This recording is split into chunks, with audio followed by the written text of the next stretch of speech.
ഗസയിൽ നെതന്യാഹു വെടിനിർത്തലിന് സമ്മതിച്ചു എന്ന വാർത്ത വന്നിരുന്നു. ബന്ദികളുടെ മോചനം ലക്ഷ്യമിട്ടാണ് നെതന്യാഹു വെടിനിർത്തലിന് ഒരുങ്ങുന്നത് എന്ന റിപ്പോർട്ടും അതിനിടെ പുറത്തു വന്നു. ലെബനനിൽ വെടിനിർത്തൽ വെറും പ്രഹസനമായി മാറി.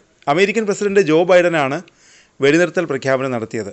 എന്നാൽ പ്രഖ്യാപനം നടത്തി തൊട്ടു പിന്നാലെ ഇസ്രായേൽ ലെബനനിൽ ആക്രമണം നടത്തി. അതോടെ ഗസയിലെ വെടിനിർത്തൽ ചർച്ചകളും പ്രഹസനമായി മാറുമോ എന്ന ആശങ്കയാണുള്ളത്. ഹമാസിനെ തകർത്തേ ഗസ യുദ്ധം അവസാനിപ്പിക്കൂ എന്ന വാശിയിലാണ് ഇസ്രായേൽ. എന്നാൽ ഹമാസിനെ തകർക്കാൻ എന്ന വ്യാജേന പലസ്തീൻ ഇസ്രായേലിൽ നടത്തുന്നത് വംശഹത്യയാണെന്ന ആരോപണമാണ് ഉയരുന്നത്. വെറും ആരോപണമല്ല, ദിവസവും നിരവധി വാർത്തകളാണ് വന്നുകൊണ്ടിരിക്കുന്നത്. പട്ടിണിക്കിട്ട് കൊല്ലാൻ നെതന്യാഹു പദ്ധതിയിട്ടു എന്ന് വെളിപ്പെടുത്തിയത് ഇസ്രായേൽ സേനയിലെ മുൻ ഉന്നതോദ്യോഗസ്ഥനാണ്. IDF വഴങ്ങാത്തതുകൊണ്ട് മാത്രമാണ് ഈ പദ്ധതി തുടരാനാവാതിരുന്നത്. ലെബനൻ്റെയും ഗസയുടെയും സർവനാശമാണ് നെതന്യാഹുവിൻ്റെ ലക്ഷ്യം. ലെബനനിൽ താൽക്കാലിക ആശ്വാസം മാത്രമാണ് വെടിനിർത്തൽ കൊണ്ടുണ്ടായത്. അതുപോലും ലംഘിക്കപ്പെട്ടിരിക്കുന്നു.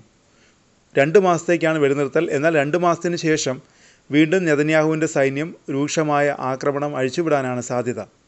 ഗസയെ ഭൂപടത്തിൽ നിന്ന് തുടച്ചു നീക്കാൻ തന്നെയാണ് നെതന്യാഹുവിൻ്റെ നീക്കം.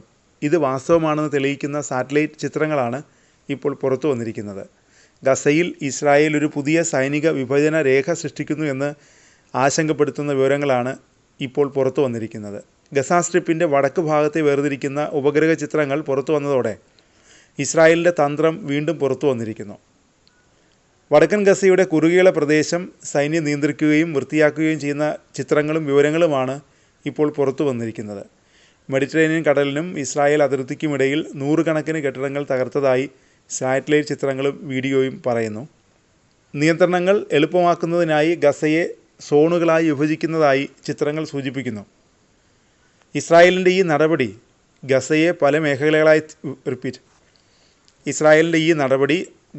പല മേഖലകളായി വിഭജിച്ച് നിയന്ത്രണം ശക്തമാക്കുന്നതിനുള്ള സൈനിക ശ്രമങ്ങളുടെ ഭാഗമാണെന്നാണ് വിദഗ്ധർ പറയുന്നത്.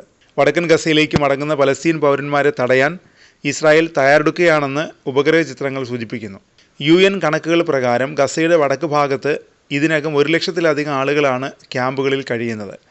ഗസ സ്ട്രിപ്പിൻ്റെ ഇരുവശത്തുമുള്ള റോഡുകൾ ഇസ്രായേൽ പ്രതിരോധ സേന ഇപ്പോൾ കയ്യേറിയ ഭൂമിയുമായി ബന്ധിപ്പിച്ചിരിക്കുന്നതായി ചിത്രങ്ങൾ കാണിക്കുന്നു. റോഡിൻ്റെ 2 ഭാഗങ്ങൾക്കിടയിലുള്ള കെട്ടിടങ്ങൾ പൊളിക്കുന്ന ദൃശ്യങ്ങളടങ്ങിയ ഉപഗ്രഹ ചിത്രങ്ങളും പുറത്തു വന്നിട്ടുണ്ട്.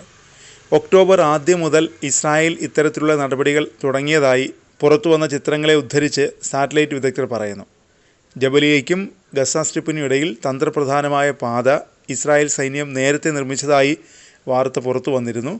ഗസയ്ക്കും വടക്കൻ ഗാസയ്ക്കും ഇടയിൽ ആർക്കൊക്കെ യാത്ര ചെയ്യാം എന്നെല്ലാം ഇനി തീരുമാനിക്കുന്നത് ഇസ്രായേൽ പ്രതിരോധ സേനയായിരിക്കുമെന്നാണ് വിദഗ്ധരുടെ വിലയിരുത്തൽ.